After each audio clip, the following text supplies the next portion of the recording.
అందరూ ఒకసారి సంతోషంగా అదే చెప్పండి. ఈ పండగ పూట ఆనందంతో దేవునికి అల్లు చెబుతామా? సంతోషంతో దేవుని అల్లు చెబుతామా? మనసారా ప్రభువును స్తుతిద్దామా?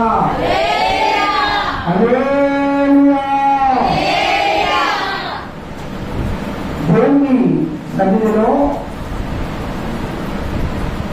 ఏమున్నది? ఆర్యమా దేవుని సన్నిధిలో. కాబట్టి దేవుని సన్నిధిలో ఆనందం ఉంది, సంతోషం లేదా? నేను వచ్చినప్పుడు పారిపోయి మోకాలు వేసుకోవడం చేత అందరూ నవ్వాలి. ఒకసారి పిల్లల్ని బయట పెట్టలేదు, నేను చూడాలి. అమ్మా, ప్రభు సన్నిధిలో ఆనందంగా సంతోషంగా ఉండాలి. బయటికి పోతే నిరకాటాలు, ఇబ్బందులు, వార్తలు, ఏవో మనస్పర్ధలు, కబులు కట్టాలి. ప్రభు సన్నిధిలో అవేమి ఉండవు. దేవుని సన్నిధిలో సంతోషం ఉండాలా?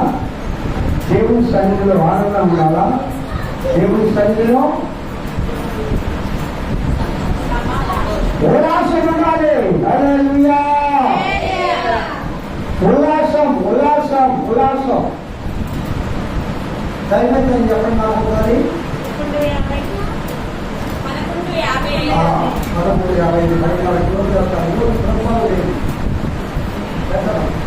వచ్చే వారం నుంచి నేనే ప్రభుత్వాలు డిజైన్ చేస్తాను. అంటే ఇంత వాక్యం మధ్యలో వచ్చి నాదే తప్పు. నేనే దైవజనుడుగా ప్రభుత్వాలు నేనే రెడీ చేసి ముందుగా అంటే మీకు ఆ వాక్యంలో సంవత్సరాలు మీకు ఇబ్బంది ఉంటుంది. తప్పని పని చేయాల్సింది నేనే. కాబట్టి ఆ పొరపాటు నా మీద చేసుకొని వచ్చే వారం ప్రభుత్వాలు పెడతాను. ఓకేనా? మీకు అవునా కాదన్నా? ఎందుకంటే ఒక అన్నింటిలో క్రమశిక్షణ పాటిస్తాము. ప్రభు సన్నిధిలో పాటించాలంటే కుటుంబాలను కూడా ఇబ్బంది ఉంటుంది.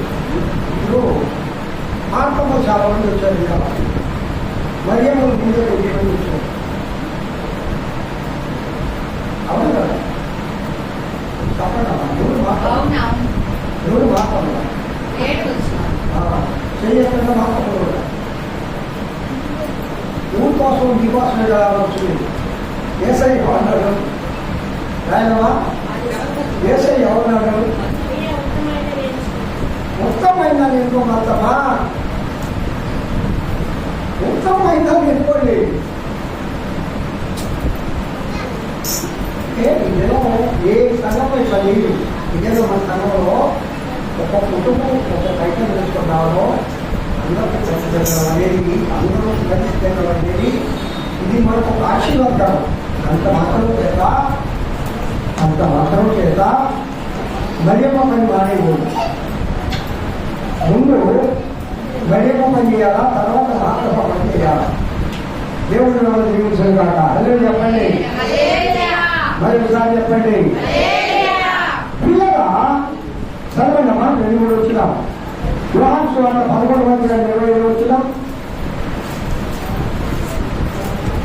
యోహాను సువార్త 11:20 వచ్చినాం.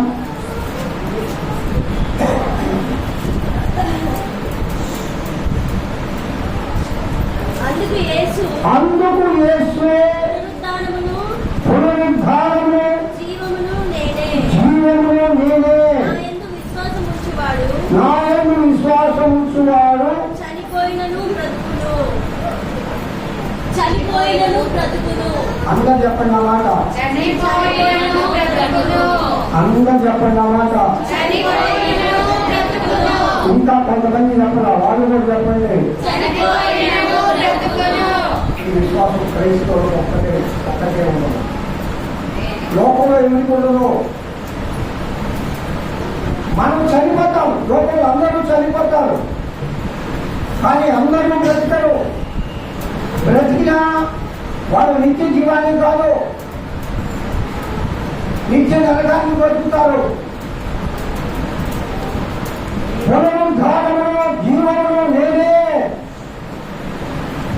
యేసయ్య ఈ మాట పలుకుతున్నాడు. లేదా ప్రియ దేవుని బిడ్డలారా, యేసు ప్రభు ఈ మాట పలుకుతున్నాడు.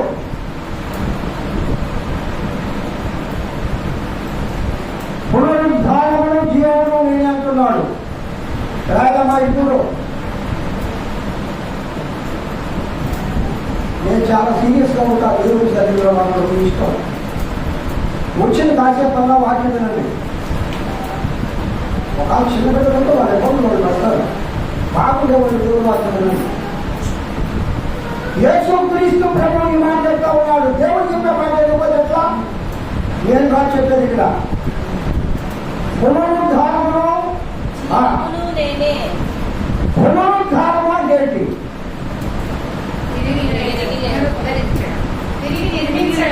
ఇది ఏ దినం? ఎందుకు అంటున్నావు? ఈస్టర్ పండుగ ఏంటి? యేసుక్రీస్తు ప్రభువు మరణమును జయించి తిరిగి లేచిన దినం. మనం పడుతుంది పక్కన వేసి ఎన్నిసార్లు పెట్టాము? ఎన్నిసార్లు పెట్టాము? ఆ పంట లేచినాడు సమాధి గెలిచినాడుగా యేసు గెలిచినాడుగా.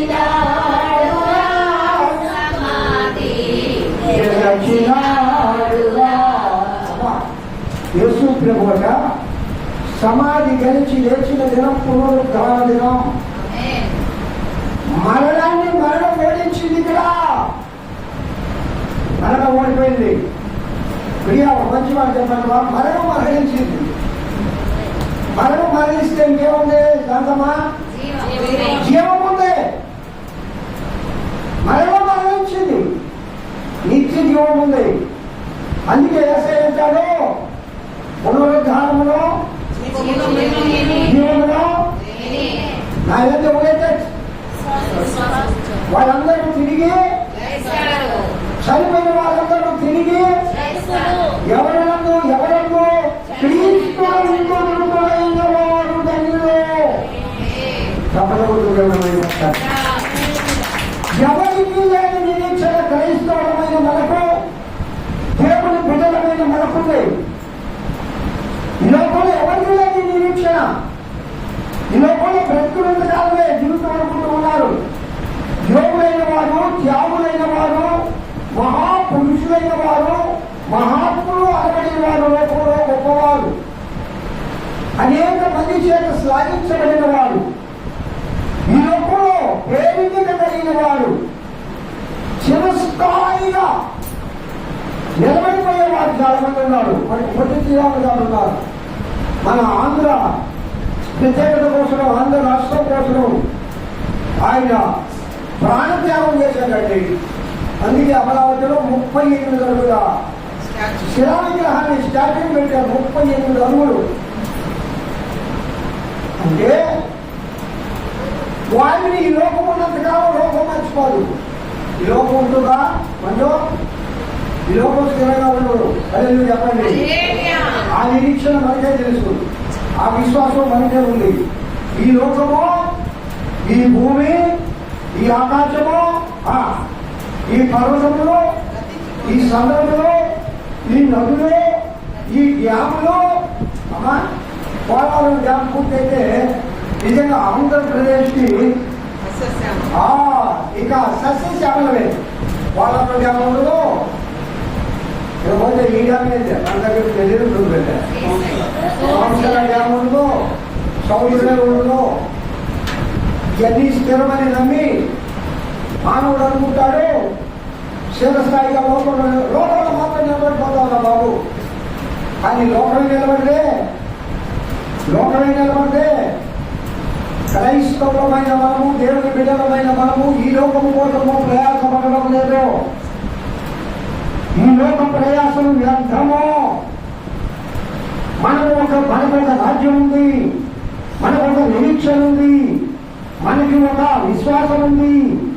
మనం ఒకదాని కోసం ఎదురు చూస్తూ ఉన్నాం.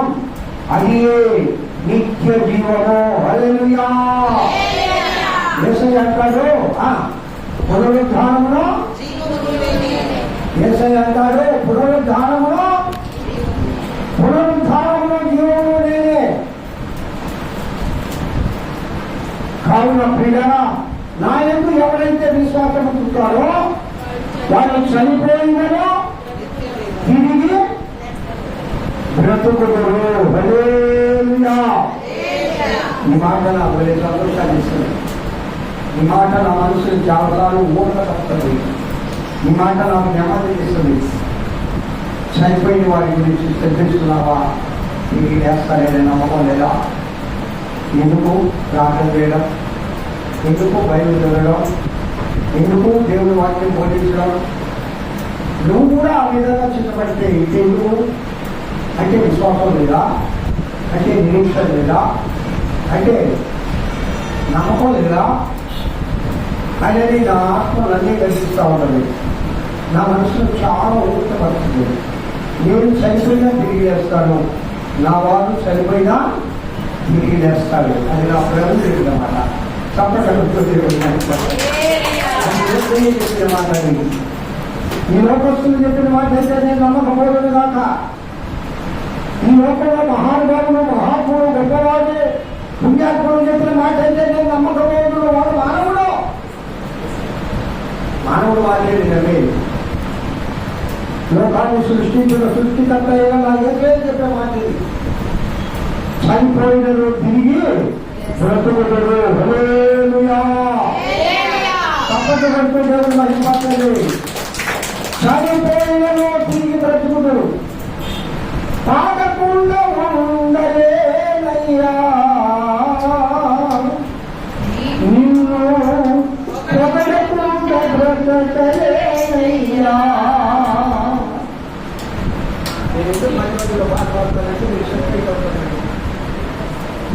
పాడకుండా ఉండలేనయ్యా, నిన్ను పొగడకుండా బ్రతకలేనయ్యా, ఊహించలేనయ్యా.